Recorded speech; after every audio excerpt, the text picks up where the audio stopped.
Victor Gao, welcome to 7:30. Thank you very much for having me. What was the purpose of China firing a nuclear-capable long-range ballistic missile deep into the Pacific Ocean?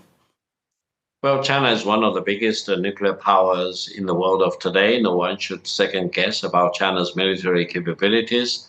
And for China to launch such a testing fire is very routine and very normal. No country should pretend to be surprised about that. Well, when you say routine, that's not strictly true, is it? Because the last test was in September 2024, and for this kind of missile prior to that in the 1980s. So that's not routine, is it? I think it is routine. I think not long ago, China tested a land-based missile, which dropped into the ocean to the east of the French Polynesian. And this time it is more or less in the same line. And it dropped way off the coast from Australia, So I think Australia should have no reason to be surprised about that. And Australia should also not pretend to know about the Chinese military capabilities. In my best judgment, China is completely on the par with the United States in terms of conventional weapons and nuclear weapons. And China and the United States want to maintain peace between these two most consequential countries, and no other country should agitate for war or showdown between themselves and China. We should really promote inevitability of peace in the world of today.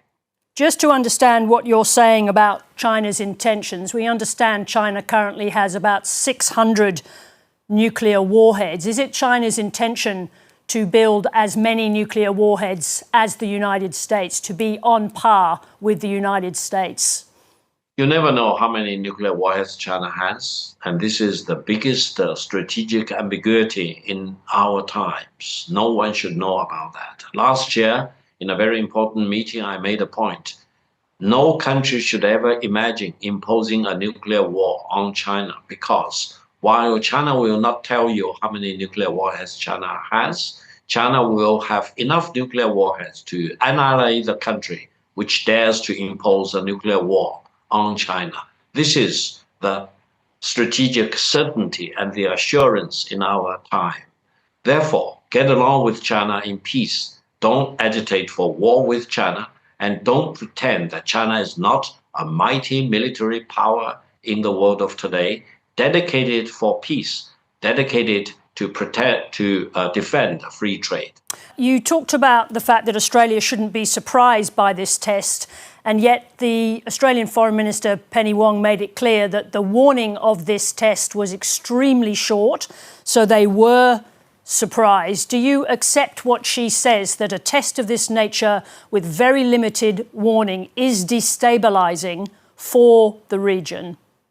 No, not at all. I think China follows international protocol in notifying countries of concern for this testing. And I think Australia should be grateful that China give Australia the courtesy of advance notice about the testing, about the flight details, etc. And I hope China and Australia will really get along with each other, not only as two very large economic trading partners, but also more and more sharing and coordinating on political matters or even geopolitical matters.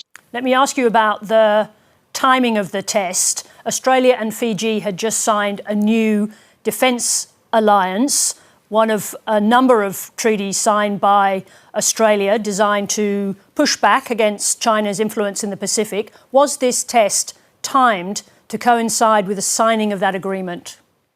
Personally, absolutely not. The testing, as far as I understand, started on July the 6th, one day before the anniversary of what we call July the 7th incident, marking the Japanese full-scale aggression of China on September the 7th, back in the 1930s.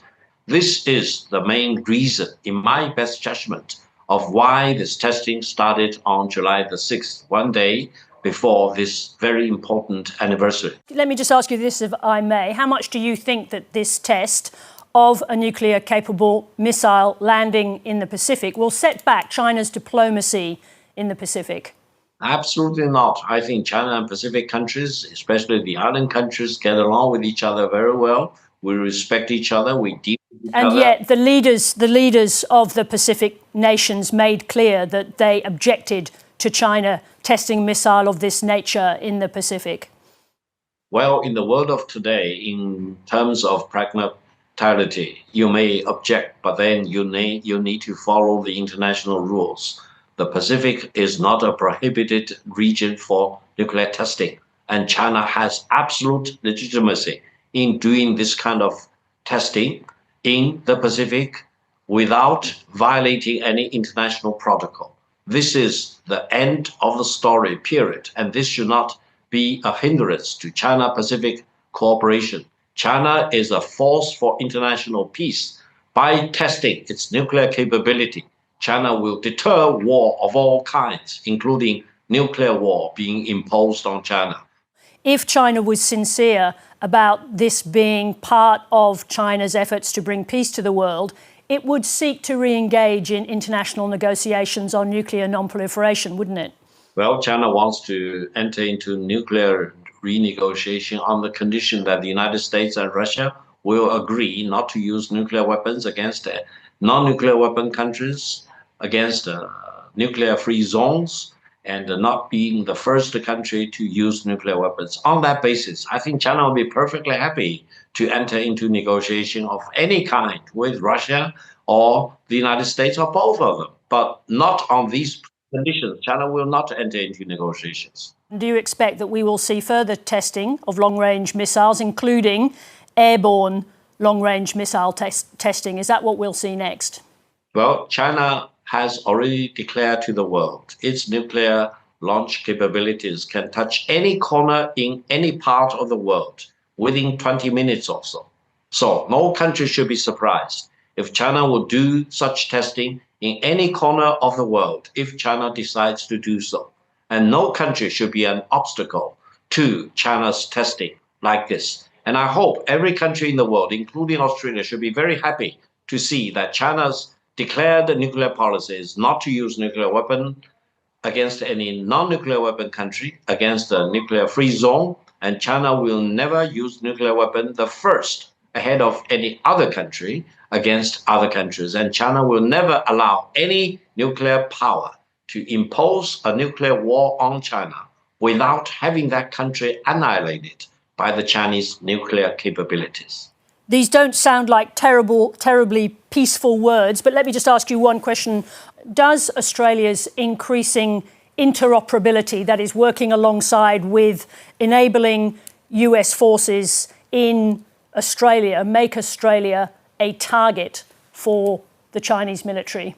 Well, at the time when AUKUS was announced, I said publicly on Australian television that Australia should really treasure the luxury of being a nuclear-free country. So my point is very simple. Treasure the nuclear-free zone, free country status for Australia, and make sure that Australia will not be involved in any nuclear confrontation. And a nuclear-powered submarine will be tantamount to be a nuclear submarine in itself, and is a major step into enriching nuclear uranium, etc., and possessing nuclear technologies to be less and less considered as a nuclear-free country. And I want to urge everyone in Australia to do the right thing. Stay away from being a nuclear power, because you do not know what will be the consequence. Thank you. Victor Gao, thank you very much indeed for joining us. Thank you very much for having me.